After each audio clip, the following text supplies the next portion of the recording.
ময়মনসিংহের ত্রিশালের রামপুর ইউনিয়নের পল্লী বিকাশ স্কুলের বার্ষিক ক্রীড়া প্রতিযোগিতা ও পুরস্কার বিতরণ অনুষ্ঠিত হয়েছে।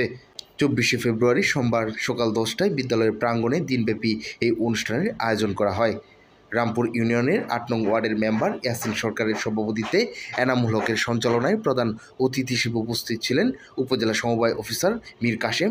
উক্ত অনুষ্ঠানে উদ্বোধক হিসেবে উপস্থিত ছিলেন পল্লী বিকাশ স্কুলের প্রতিষ্ঠাতা পরিচালক ও জাগ্রত টিভির ব্যবস্থাপনা পরিচালক সোহেল রানা। বিশেষ অতিথি হিসেবে উপস্থিত ছিলেন জাগ্রত টিভির ভারপ্রাপ্ত সম্পাদক শাহ সুলতান রজ্জু, দৈনিক ভোরের দর্পণ পত্রিকার উপজেলা প্রতিনিধি শরীফুল ইসলাম শরীফ, দৈনিক 21-এর বাণী পত্রিকার উপজেলা প্রতিনিধি ইকবাল হোসেন, জাগ্রত টিভির চিফ রিপোর্টার আসাদুজ্জামান শাহিন।